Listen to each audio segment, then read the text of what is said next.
No jantar de ontem lá, você sentiu que está mais para o Alckmin, para o PSD do Kassab, para o PSB? Vocês têm uma expectativa de aumentar essa aliança e atrair o PSD? O Kassab estava lá. Que bastidores que você viu lá que você pode contar para a gente aqui? Olha, primeiro eu queria agradecer a presença honrosa de diversas lideranças partidárias, de diversos partidos políticos. Realmente tinha muita gente lá. A impressão que me passou, com todo respeito ao querido Gilberto Kassab, que nos deu, como eu disse, a alegria da sua presença, é aquele trem que passa e ele está correndo para pegar, ele está querendo pular. No começo desse processo todo, a ideia inicial, pelo que dizem, era que o Alckmin se filiasse ao PSD para poder, com o PSD compor a chapa presidencial, já que o PT tinha, enfim, com o PSB de bola, um número enorme de acordos e um número enorme de estados. A ideia inicial era essa, mas o Kassab, de forma muito honesta, estava focado na eleição de deputados e senadores. Eu acho que daí é que vem o poder, inclusive, do PSD. E naquele momento, pelo menos no passado recente, fazia mais sentido ele caminhar na perspectiva de tentar convencer o ex-governador Geraldo Alckmin a construir um palanque forte para o Rodrigo Pacheco e eleger deputados e, eventualmente, um senador por aqui. Mas o processo mudou, é um processo dinâmico.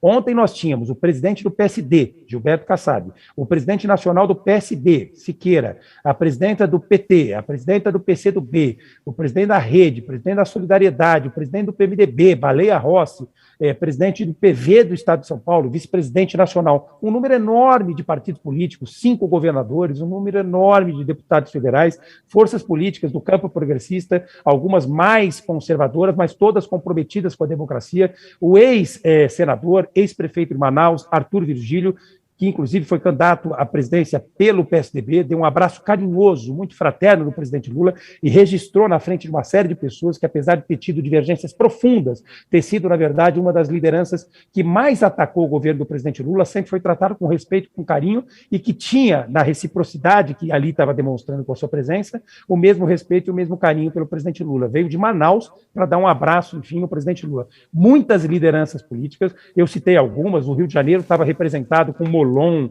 com o Freixo, com o André Siciliano, que é o presidente, enfim, da Assembleia Legislativa do Rio. Pernambuco veio, Kennedy, com o governador Paulo Câmara, com a Marília Reis, com o nosso querido prefeito João Campos, que trouxe muita energia, uma energia muito vibrante. 2 primos que estavam, digamos, entre aspas, atritados, só o presidente Lula realmente é capaz de reconciliar tudo isso, esse tecido esgarçado da sociedade civil e da própria política. Foi realmente uma aula enorme de democracia. Foi uma coisa bonita. E quando a chapa vai ser anunciada, você acha aí? Essa chapa? Olha, eu não sei, como disse o presidente Lula, né? Na verdade, primeiro ele precisa definir a candidatura. Para mim está definida, mas enfim, vou respeitar a fala do nosso líder, né? E ele tem dito isso, né? E tem que esperar o governador Geraldo Alckmin também definir para que partido vai. De qualquer forma, o debate no PT ainda vai acontecer. Nós temos algumas resistências, isso é natural. Nós estamos falando do maior partido de esquerda da América Latina. É natural que haja alguma resistência localizada num ou no outro canto, mas o importante é a gente fazer um debate. Nós precisamos deixar de lado diferenças políticas e pessoais para reconstruir e reconciliar o país. O país mergulhou na fome, na miséria. O Prerrogativas, qual é a parceria que tem com o PT? O senhor ocupa algum cargo dentro do partido, dos trabalhadores? E qual é a ligação nessa pré-candidatura, vamos colocar assim, de Lula? Excelente essa pergunta. O Prerrogativas não tem nenhuma relação direta com o PT. Eu tenho, sou filiado, para minha alegria, para minha honra. Já foi mais difícil defender o PT, mas eu nunca saí das ruas, sempre defendi o PT e o nosso legado. Mas o grupo não, é um grupo diverso. Nós temos colegas que advogam para o Temer, colegas que advogam para o Aécio Neves, colegas que advogam para o Arthur Lira, colegas que advogam para ministros do Bolsonaro. Nós temos em comum um compromisso absolutamente firme e intransigente com a defesa da liberdade de imprensa, da democracia e das instituições. Eu sou petista, o grupo não. Agora, veja, em relação a essa campanha de 2022, não existe qualquer tipo de dúvida. Alguns colegas de vocês sustentaram em 2018 que a escolha era difícil. Nós não vamos cometer esse erro. Em 2022, nós vamos ter de um lado a civilização e de outra a barbárie. E nós vamos estar onde nós sempre estivemos, defendendo a democracia. E defender hoje a democracia, fortalecimento das instituições, é apoiar o presidente Lula. Agora, para aqueles que são petistas, como eu, e para aqueles que não são. Agora, Marco, tem uma discussão aí nessa aliança com o Alckmin que tem a ver com o Haddad, né? E sabemos o quanto é caro para o PT e para a esquerda conseguir o governo do estado de São Paulo. Para ter o Alckmin como vice de Lula, vale abrir mão de Haddad concorrendo ao governo de São Paulo e deixar essa porta aberta para Márcio França? Qual é a sua análise? Abriu-se uma janela de oportunidade para a gente eleger pela primeira vez na história do país o governador do estado de São Paulo e para eleger o presidente da República de um mesmo partido, que vão, claro, caminhar juntos na perspectiva de implementar políticas públicas que possam levar o estado e o país de volta aos tempos de bonança que já viveram num passado agora um pouco mais distante. Nós não podemos abrir, evidentemente, mão da candidatura do ministro Fernando Haddad, primeiro porque ele é o melhor colocado nas pesquisas, e segundo porque ele vai defender esse legado e esse projeto de uma forma mais autêntica.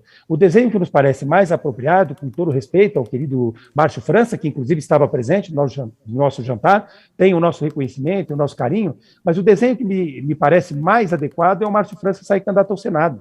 E eu não tenho a menor dúvida que ele vai ter o desprendimento necessário para isso. O PT está apoiando o PSB em diversos estados da federação. Nós estamos juntos, enfim, em Pernambuco, estaremos juntos na Paraíba, tem uma possibilidade da gente se juntar no Sul, em diversos outros estados. Então, com toda franqueza, a gente tem que ter o desprendimento necessário para enxergar quem são, digamos, os nossos melhores cavalos nessa aposta e efetivamente caminhar olhando para frente. Fernando Haddad tem condições de vencer as eleições em São Paulo. Eu espero que nós possamos votar no Fernando Haddad para governador do estado e no Márcio França para senador. Essa é a frente verdadeiramente ampla, necessária para enfrentar e vencer o atraso em que o país está mergulhado por conta, entre outras coisas, do lavajatismo, né? E nós sabemos, enfim... E o Márcio França aceita ser candidato ao Senado? Olha, eu acho que aceita, as negociações estão em curso, isso é um processo, nós precisamos conversar com ele. Primeiro que nós temos que respeitar a pretensão dele se candidatar, ele tem todo o direito de ser candidato. Foi governador por 9 meses, foi vice-governador, é uma liderança política importante, um prefeito muitíssimo bem avaliado em São Vicente, ele tem o direito de sair candidato, e se ele for candidato, não estará contra o nosso projeto. Nós vamos nos aliar, eventualmente, no segundo turno. Se ele chegar no segundo turno, vai ter o nosso apoio, que é um pouco mais difícil pelo que desenham as pesquisas, e se nós chegarmos, vamos querer contar com o apoio importante dele, o que me parece mais provável pelo desenho dessas mesmas pesquisas, né? Mas não há a menor dúvida que São Paulo não vai ser problema. Ao contrário, São Paulo pode ser parte da solução. Vamos conversar com o Boulos, que tem um papel importante nesse processo, conversar, enfim, com todas as lideranças políticas do campo progressista, mas também com todas as lideranças políticas que queiram, porventura, caminhar conosco nesse processo de reconstrução do país. Marco,